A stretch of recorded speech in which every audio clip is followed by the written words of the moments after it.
Propcast on the Sports Gambling Podcast Network is brought to you by Nick Fantasy. The recommended customers play just $5, $100 bonus funds. Use promo code SGPN.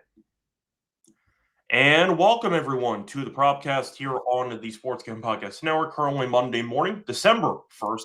The time kind of flies. About either way, 10 a.m. Eastern. Here to break down the Monday night game for Week 13 between the Giants and the Patriots. So we're going to get into our thoughts and props on the game.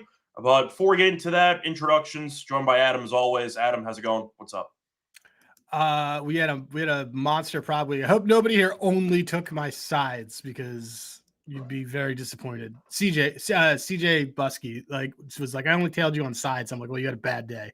But if you tailed on props, what an excellent showing for us. Yeah, overall it was a good day. I know on the prop show I was not as great. I went 1-2. Unfortunately, Herbert broke his hand, so the longest completion rule was never going to get there. But I ended up winning Fairbairn because his field goals are guaranteed every single game, and he had two more, at least to go over the prop. So either way, nice win there. But not the best prop show for me. I know he did win the ladder with Bucky, so that worked out well with his full rushing ladder as he went over everything. So nice job by him. And once again, very profitable show. So can't complain. Overall, good Sunday card. Time to move on into the Monday night game, unless you have something you want to add. Talk about Sunday. So I was thinking about this because we were talking about it right before we started. But people are just saying how, oh man, the Broncos aren't very good. A lot of people aren't really good. So I guess my question is, who is good? Who is good? People are saying I can't wait for Denver to get waxed in the playoffs. I think the only team that I would say that I think is going to at least their future looks bright and I don't really have concerns. Least amount of flaws I'd say is the Rams. Yeah. And so they just lost to Carolina, but the point is we still think they're better positioned. We still think they're better. I guess the question is, do you think that the Bears beating the Eagles makes the Bears leveled up the Bears or leveled down the Eagles? Because for me, it leveled down the Eagles. I think for me, you could argue a little bit of both, obviously, because, it might take two to tango there, but it might have leveled up the Bears slightly. Maybe it's the way they won. I did not expect them to have running game was crazy. That was my point, that I recognize that, of course, they have two solid running backs. I did not think they would do that, where they would have 270 yards. So that definitely helps when you can do that. Defensively, do I think the Bears are a great defense? No. But I think they're good enough to beat you in cold weather. I think that definitely helps out. But look, I think that we're kind of touching upon the same point, which is every single team that is going to make the playoffs is somewhat flawed. And we saw the Rams even lose against the Panthers yesterday. I know that you could argue bad spot, etc. Point is, every team is vulnerable. Unlike most seasons, there isn't one team that you feel like you can just see running the table easily. Maybe that's the Rams. Maybe it's not. But I do think you make the argument that it could be a very chaotic postseason because a lot of these teams on any given game or any given day can lose. So I think that's going to result in what should be, fair to say, a pretty open postseason. Fair to say? Yeah, I mean, yes. The sevens, I strongly have always disagreed with them adding a seventh team. I get it. It's so do I. It is, right. And so the seventh seed is just arguing. It's just competing for the right to get blown out by whoever. That's what's I feel like it's going to happen. I mean, this graphic that I'm seeing of the Bengals at 4-8 are in the hunt and Miami 5-7, get these teams out of my face, dude. What is this? The Bengals should be tossed out of the in the hunt graphic, but in theory, with the Ravens and the Steelers both being bad, there is in theory a chance the Bengals win the division, which is not going to happen. But they do play the Steelers this week. Or the Ravens play the Steelers. Somebody's losing a game, but then again, somebody's winning a game there. So do I think Cincinnati gets to the division? No, I don't. But in the hunt graphics are stupid. I saw in the hunt graphic a week or two ago? Mm-hmm. The Atlanta Falcons. Yeah, everybody's that's not happening. So point is there are a lot of teams that are theoretically being mentioned, which is just they just needed to fill space on the graphic, which is just not going to happen. But yeah, look, I like the Bengals. I hope they get in because I like watching Burrow, but there's no chance they're getting in. So we'll go from there. They have a great path. They got a great path. They got a great end of everything. They have to they have a winner go home game next week. Yeah, pretty much. Bills. I didn't really look at the Bengals record. I mean, the Bengals upcoming schedule, but I know for a fact it's fine. I mean, you got the Bills on the road, the Ravens at home. Ravens played the Steelers this week. I mean, the Steelers are dead as far as I'm concerned. They might win the division because the division sucks. Why would I don't know? Why would they? No, my point is I wouldn't. Tomlin as a dog thing doesn't even work this year. No, see, I was gonna say I would pick Baltimore of any team right now, obviously, but yeah. In theory, with this division, the Steelers are in dead based on record. This team sucks. That's all I'm gonna say. I think the Steelers team is garbage. So yeah, I think Baltimore wins that division. We'll see if the Ravens win this upcoming week against Pittsburgh, but Cincinnati technically not out, but it's not looking good. I'll put it that way. So we'll see what happens. But yeah, anything else you want to add? Or should we just move on into the card? No, I think we can just move on. I was looking at something. I was looking at changing up a play while I was talking to you. But yeah, this is so I guess here's my last question. And preview, everybody. I'm not eating ice cream, guys. I'm eating yogurt. It's froyo. It's frozen. Yeah, really. Scott's gonna be co-hosting Dad's Bit Baseball with me tonight for no money because he always does that for me. CJ is too depressed about Helsley leaving for Baltimore. Yeah, really. He's taking a hiatus. Be converted to a starter. Anyway. Yeah, Baltimore's doing Baltimore things. It's fun. It's so weird. Very. They're just acquiring guys that they already have. Yeah. That's fine. I guess here's my thing is who getting, we could talk about this tonight more, but one sentence on who that would get the 7 seed do you think is most capable of a run? In both the AFC and the NFC. Just to be clear, a run can be defined as winning one damn game. No, a run being like that this team could find a way to get to at least the conference finals. Okay. Do I think you want me to give you options? How about I give you options? Let me give you options. I have the standings in front of me. Right, I know, but let me give you options to make it a little easier. So AFC, I'm going to give you Chiefs.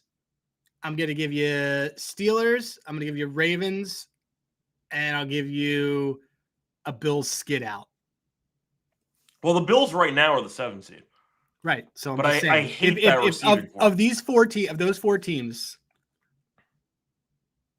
I mean, part of the battle is actually getting into the playoffs. And the Chiefs right now are 2 back. I don't think the Chiefs are getting in. In this world, in this scenario, those 4 teams are the ones that have one of those 4 teams has the 7 seed. Which one of them is capable of making a run? Oh, so I don't even have to worry about getting in. You don't have to worry about getting in. No. This isn't a bet. Yeah. If I had to pick one team, I guess theoretically it'd be the Chiefs. But okay, why? I don't think they get in. So okay, but that's fine. But why would them of those 4? I mean, at the end of the day, it's kind of a Mahomes factor. The Bills have no receivers. You can make the argument that until somebody actually beats the Chiefs in a postseason game, that's not the Super Bowl, of course. You just blindly pick them to win the AFC or at least win a round or 2. I mean, I think the answer is none of the above. Out of the any of these teams are good enough. That's not your. No, that's my point. Yeah, that's my point. My point is that if you're asking which team do I think all the stars can align for properly, it would be Kansas City. They've been so bad in one-score games, you'd assume there'd be some type of, I'd say, positive regression to the mean, where they might actually win a game or 2. That's a one-score game. But I would go Chiefs out of those teams. Do I think the Chiefs get in? No, I don't. So based on the teams right now that are in the playoff bracket, do I think Houston can score enough points to actually make a run? They might win the division too, which is a separate point. I mean, Josh Allen's Josh Allen, but the Steelers are terrible. I'm not going to overreact to one game there. Yeah, if you wanted my team that I think gets in that can do something, Houston. I'll go Houston. Out of the teams that I think actually make the playoffs to make some relative run, I'll go Houston. Out of all the above Chiefs in a hypothetical world. You? Right. Of those 4, probably the Bills.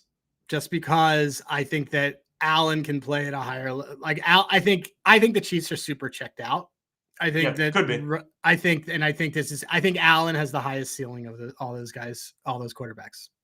Well, it's an MVP, so that makes sense. But that's fun. All right, well, you know what? We'll do the NFC one tonight, so that'll be fine.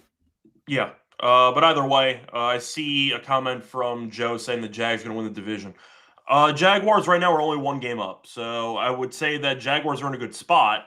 But I think Houston, based on how they're playing lately with Stroud or with Mills, they've been quite good lately. So I think Houston will find a way in, personally. So we'll go from there.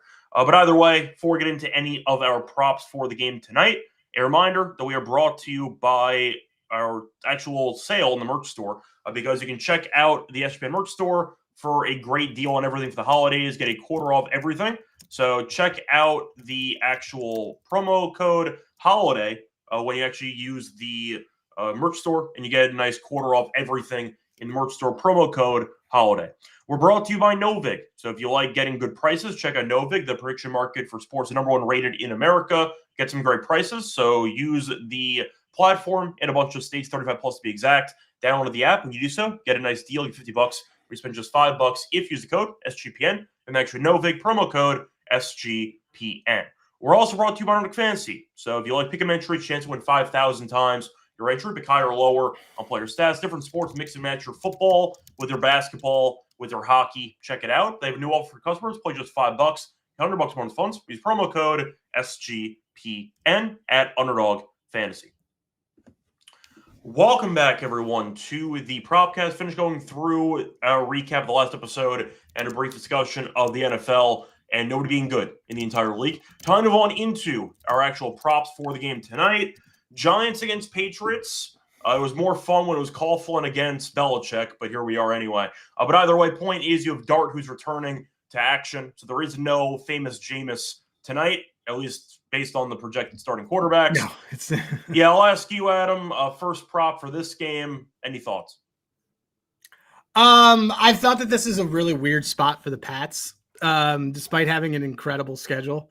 It's a really random non-con game right before a bye, before a game that's for the division. So I really like the Giants here. I think that I'm a big Kafka guy overall, and I like that they finally got a new DC as well. It's just it's a good circle wagon spot for the thing is about teams that, like, I obviously blew up in my face all weekend on the Raiders and a couple other things, but like I think the Giants, just based on the talent on their roster, is a little bit different.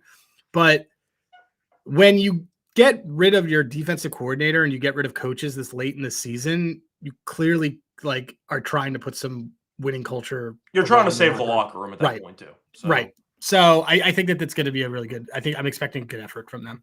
Okay. So, yeah. All right. So what do you want me to do? What's you want me to go prop? first? My first prop. Okay. My first prop is going to be pretty straightforward. The car wreck himself, Jackson Dart, 30 plus rushing yards. Let's see. What do I got here in terms of stats and notes and fun things? Hold on a second, guys. Things are all over the place for me. All right. So that one also, okay, I got a sneaky other prop that we're gonna do. All right, so look, Dart is over this in like 5 of his last, like he likes to run. He was told while he keeps getting concussions to stop diving headfirst and to slide. This is a Pats team that has gave up. First of all, Joe Flacco went over his rush line and he can't move. Justin Fields had 67. Michael Penix had 19, also cannot move. Dylan Gabriel at 13 stinks. So we're going to go with Jackson Dart over 29.5 rush yards at plus 104. Yeah, we know that he got a concussion because he never actually slides. So, yeah, I expect him to run again because it's what he does. So I do think that's a solid angle. We know the Giants, at least previously with Dart, use a decent amount of RPOs, decent amount of read options in general. They're going to try to get him to move. So I'm fine with that. What's the price on that again? Plus 104. Okay, cool. So for my first play, I'm going to go with a Patriot receiver. I will point out it's going to be a bit risky because the snap count has been going down, but it keeps going over, so I'll keep taking it. Give me Demario Douglas over 14.5 receiving yards at minus 108. He's had only 17 receiving yards in 8 straight games. The Giants are also not good at stopping the pass. Then again, they also just fired their DC, so we'll see if they improve on anything. But Douglas has been a big play guy. Last game, I believe he had 1 catch for 37 yards, but he's gone over in 8 straight. Giants allowing the 5th most receiving yards per game. I think Douglas, at the end of the day, can get there with 1 catch, and I think that'll get at least 1 target. Good enough for me. Give me Douglas over 14.5 receiving yards at -108 as my first play on the show. So a bit risky, but I still like the low yardage number. So there you go. No, I like that dude. That's a good one. So yep. You want to move on to your second prop? Yeah, hang on a second. Just approving that I will go to a meeting. Okay, my second prop is sticking with Jackson Dart. We're actually going to go under 33.5 longest pass for him. They might be like, why are you doing this? He's got a new OC. He's just not a thrower to me. The Pats have the lowest deep rate in the league since week 7. One of the lowest in the league overall. Lowest completion percentage, second lowest in yards per attempt overall. Dart's only done this against really bad pass defenses. He's done it against the Eagles. He's done it against the Bears. 4 of the last 5 QBs have also gone under this versus the Pats. Only 3 in their last 10 have gone over. So I like Dart to do some things. I don't like Dart to, and I think that they may find ways to attack on the ground. I think they may find ways to attack in other ways, but Dart under 33.5 longest pass. I just think that the way they're going to win this game is not going to be through a bomb. It's also not a really talented wide receiver group that is going to be able to do stuff for this. So yeah, it's really not. I mean, you're looking at Dart, who you make the argument isn't also the best passer in the world. So really I don't know how accurate he's going to be downfield anyway. But New England's been good, as you said before, at limiting big plays. So I think that Dart's going to be a bunch of check downs and some runs, and they'll go from there. You might have to sweat out maybe 1 or 2 deep throws, but I don't know who's going to create separation in this entire receiving core downfield. So, yeah, I like the play. 33.5. Sounds like a low number. I mean, it worked for Rodgers yesterday. Works for Rodgers, so, yeah. He's not going to complain about it. So, yeah, I like the under for Dart as well. Before we get into also, something that was like tipping me off on it, like I was looking through, because I was looking at game specials, because there's a couple other props I like. You know how you and I kind of will go through FanDuel and we'll look at game specials. So on the passing side, where is it? It was Jackson Dart to, I think it was, yeah. So May and Dart to both complete 25, like to both complete a 30-yard passing thing is 15-1, which is crazy. That is pretty wild. Right. And Dart, we know, can do it. Mm-hmm. So that kind of just tells you like a little bit about like how I'm kind of eyeing this and why I'm like, I don't think he's going to do this. So yeah, that's fine. Once again, I don't like the receivers as well, so I'm fine with that. Cool. Before I get into my second prop for the show, a reminder, they're brought to you by our other sponsor, Rhythm. They're crushing in college football, the NFL, and now they just added the NBA. Rhythm's giving away cash prize of the week just for tracking your bets in the app. Track 5 bets from all that you built, and you can win $1K. Use code SGPN25. We download the app, you get a nice quarter off the first month. Download Rhythm. Once again, promo code SGPN25. Adam, what is one Rhythm prop that they like? I know I was looking yesterday, and I saw they liked Austin Hooper. I like that a lot. I like that a lot. That almost made my card. I mean, well, we should bet it because I still like it. With their offensive line the way it is, he's going to probably be on the field a lot more. Yeah, I'm fine with that. So do you want to just use the Austin Hooper play then? Yeah, I like it. I think it's a great call out by them. It's just basically he's probably going to have increased. First of all, they use him anyway. And I think he's going to have increased usage because the fact that they just like they have backups in 2 parts of their O-line, including their left tackle. They're just going to probably. And the Giants have a good pass rush, so you might see a couple of dink and dunks from May throughout the game. We should let's put that in. Well, let's put that in our underdog later. Cool. But once again, the Rhythm play for the show is going to be Austin Hooper over 9.5 receiving yards.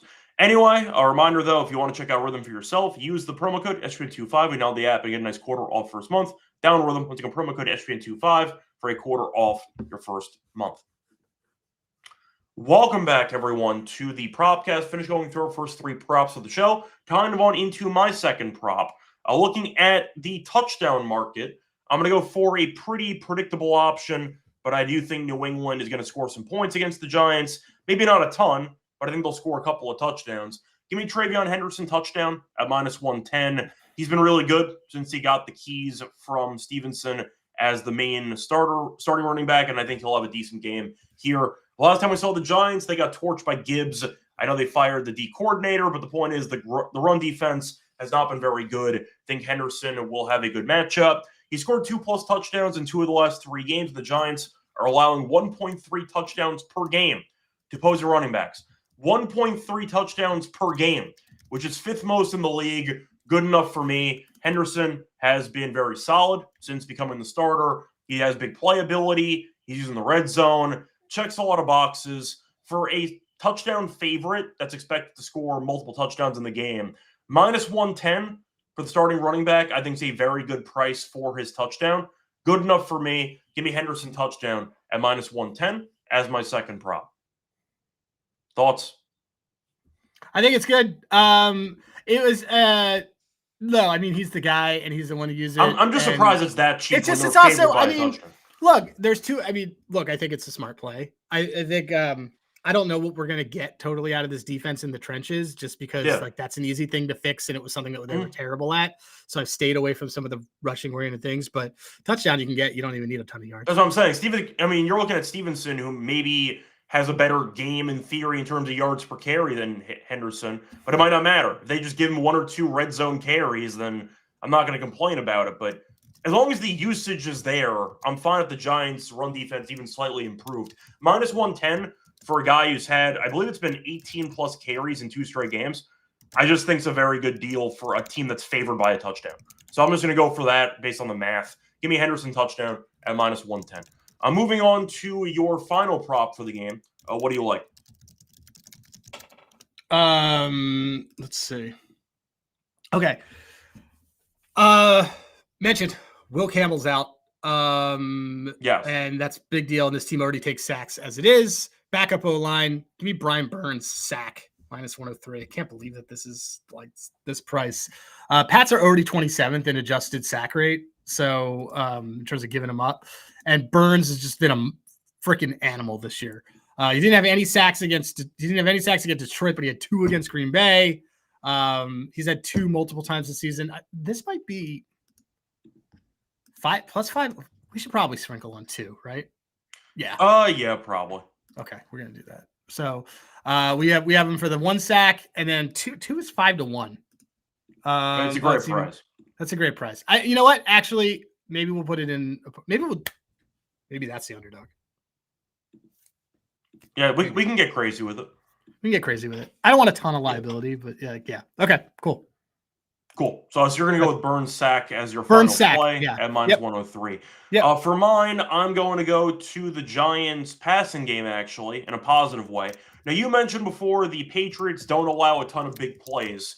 That's fine, because I'm going to go for the check down king, former converted wide receiver to running back. Give me Tyron Tracy. I'm going to take his over 2.5 catches at minus 110. He's had at least 3 catches in 3 of the last 4. I'm aware that some of that was with Jameis, so you're switching quarterbacks again. Can be a bit dicey, but still, the point is we're not picking a lot of big plays from Dart. Tracy's on the field all the time. He's officially taken over the main running back role since Scadaba's injury, and you're looking at Tracy, who I think should have a lot of targets in this game, because the Patriots, part of their defensive identity to prevent big plays is to just allow a ton of checkdowns. The Patriots so far this season are allowing the 3rd most receptions per game to opposing running backs. They will let you dink and dunk to running backs for the entire damn game. And if you're looking at Dart, who might be pressured and maybe doesn't see many guys open downfield, a lot of 2-3 yard completions in store. So I ended up going for the receptions instead of the yards, because Tracy might have a couple of catches for maybe 2 yards apiece. We'll see what happens, but I think Tracy will get some targets. The fact that he's a former wide receiver does suggest that, once again, he's comfortable actually catching passes out of the backfield. Is it anything to do with the fact that he's a former Wisconsin Badger? Is he? I remember him at LSU. I don't even remember. I thought he was, yeah, you're right. Wait, I thought that they had another guy on the team who was a Wisconsin Badger. It could be, but it wasn't Tracy.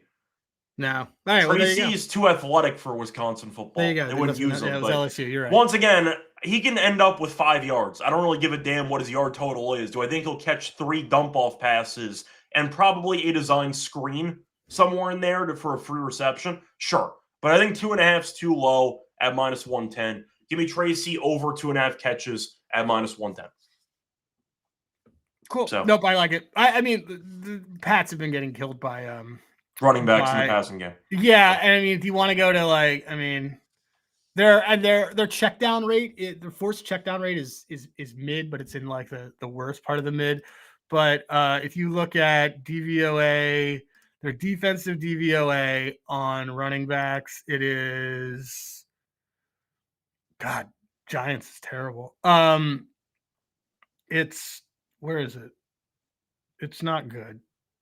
It's really oh no, well, yeah, I mean, yeah, it's fine. There's other yeah, I agree with you. Oh no, I was sorting it by yards. Yeah, I'm actually on the entirely wrong stat site. Never mind.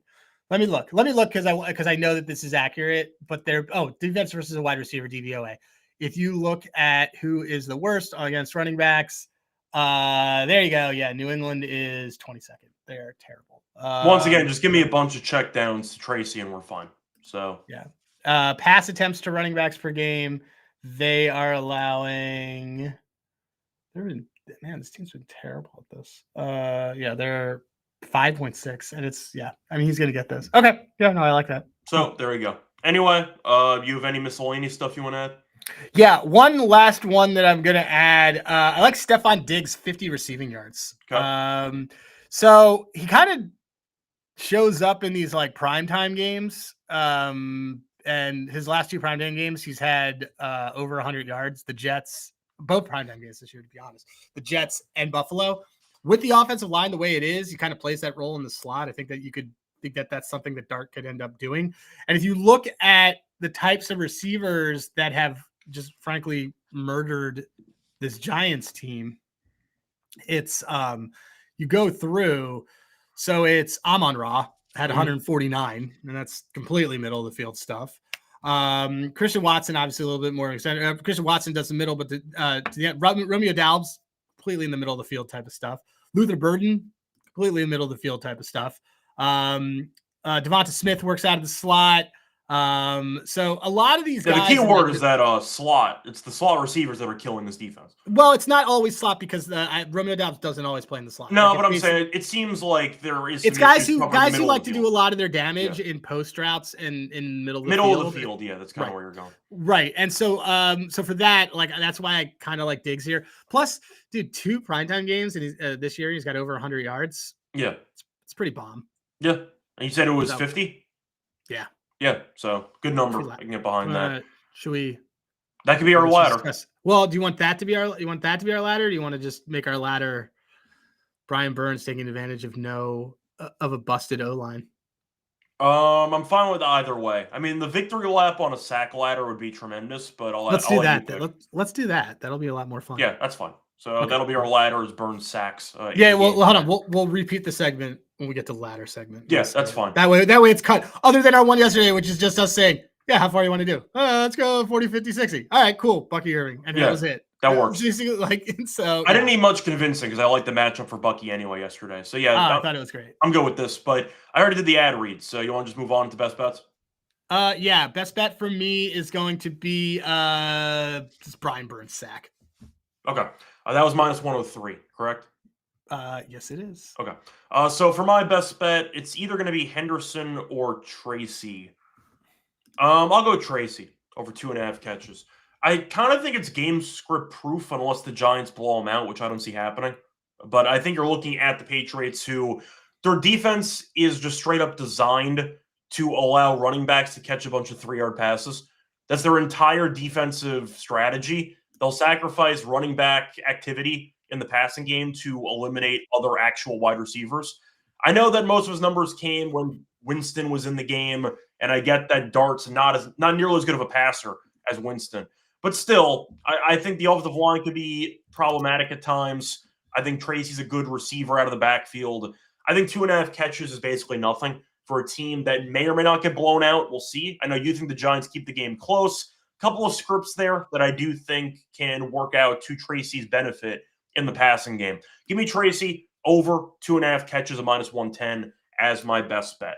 So moving on to underdog, what do you want to go with for underdog?